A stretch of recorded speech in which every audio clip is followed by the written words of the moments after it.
Hello everyone and welcome to today's Daily Booster for Biology. We are now on number 8.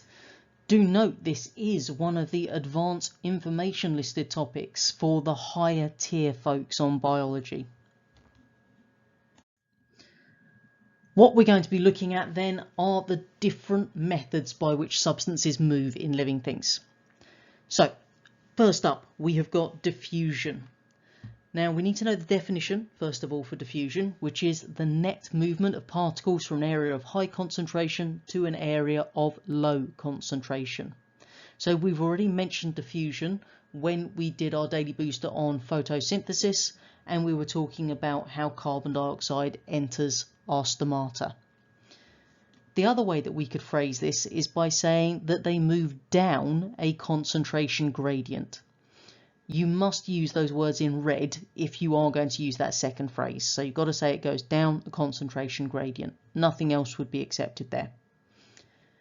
Because those particles are going from a high concentration to a low concentration, we don't need any energy. So this is a passive process, and it will continue on until the concentration gradient is 0. So that just tells us that the concentration on each side will be the same. As far as factors that will affect the rate of diffusion go, there are 3 we need to understand. The first one is distance. The general rule here is that the smaller the distance, the faster the rate of diffusion. So what we will see is that in certain areas where diffusion is important, think about lungs for example, then what we've made sure of is that we've got the smallest distance possible. So the alveoli, 1 cell thick. Blood capillaries, 1 cell thick. That means they're only crossing 2 cells in order to get the oxygen from the lungs to the blood. Second factor, the concentration gradient. So the steeper the gradient, the faster the rate. So if we think about areas like the lungs again, where we are relying on diffusion, then we've got this really good blood supply. So that means that as the oxygen is moving from the lungs into the blood, it's being carried away quickly to make sure we keep that steep concentration gradient.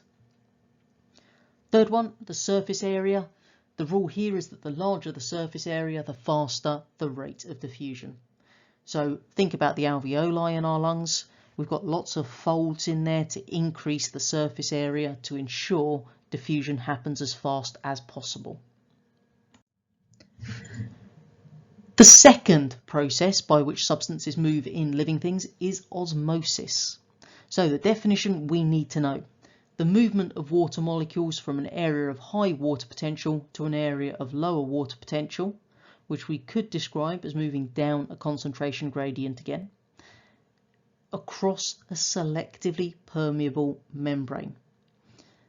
There's actually these 2 parts to the definition for osmosis. The first is talking about high water potential to lower water potential, or the down a concentration gradient bit. And the second bit is that phrase at the end, selectively permeable membrane.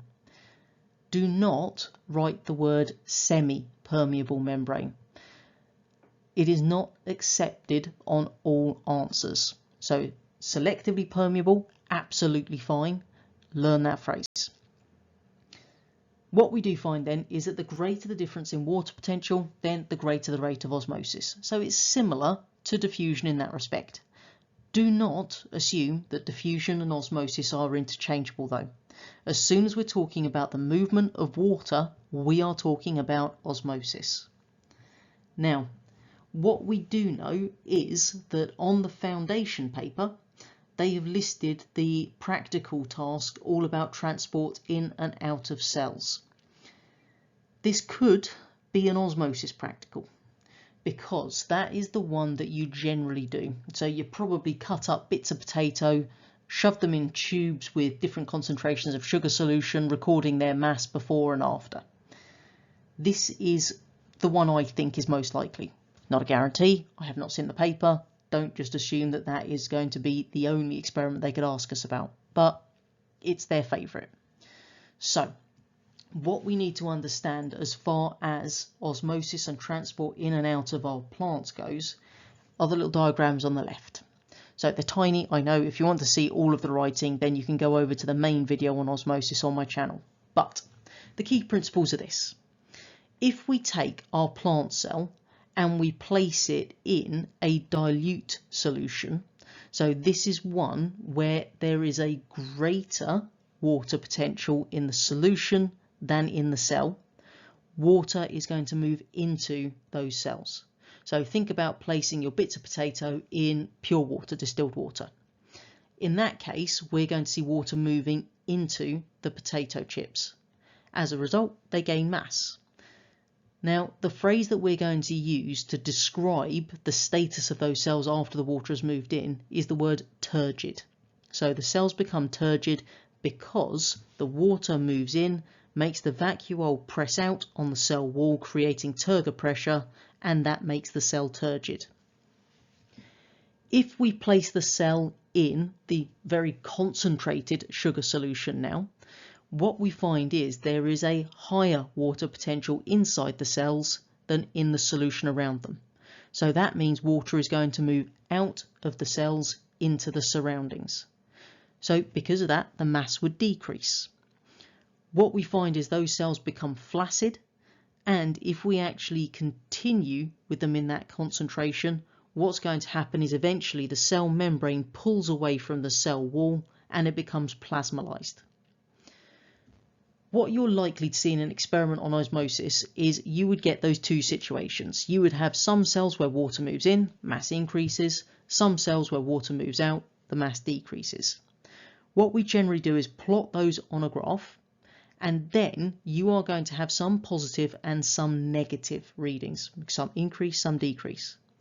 The point at which it crosses your x-axis, that tells you the concentration inside the cell itself. They could ask you to draw a graph of data they give you.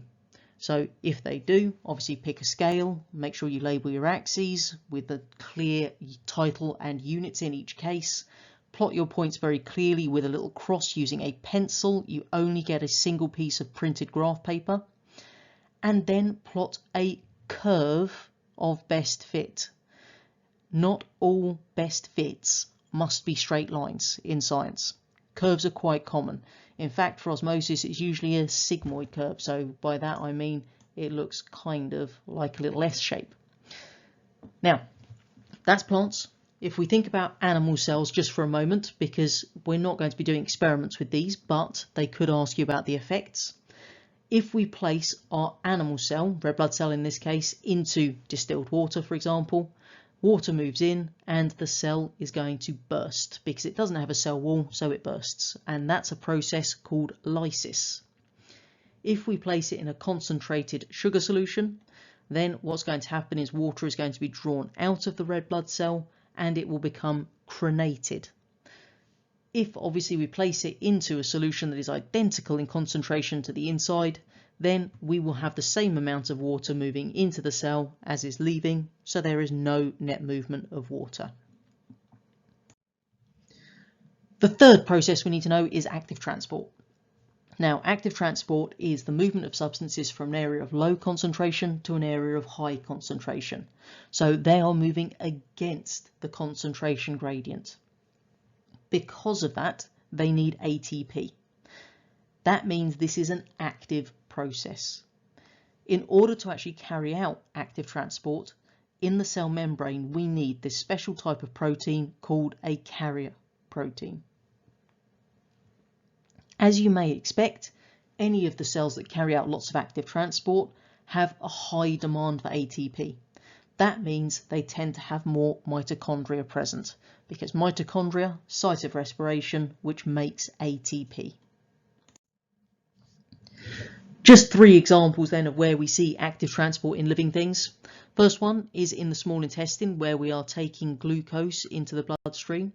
Carbohydrates being broken down into glucose in your intestines, and then we actively transport it into your bloodstream through these little structures called villi, which are there to increase the surface area. Our nerve cells use a special pump called a sodium-potassium ion pump, and that's to move the potassium into the nerve cells and the sodium out of them. We've got to do that to actually create nerve impulses. You don't need to know how at GCSE, just that it does it.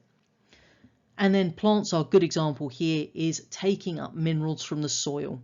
And a good example is, of course, nitrates, and they are taken in through the root hair cells. So final thing to do today then is head on over to have a go at our little quiz to see how well you've understood these topics. Don't forget, if there are any bits that you'd like to look at in a bit more detail, just look up that particular video on the channel and you can obviously go through it in more depth. Don't forget to rejoin us again tomorrow for our next Daily Booster.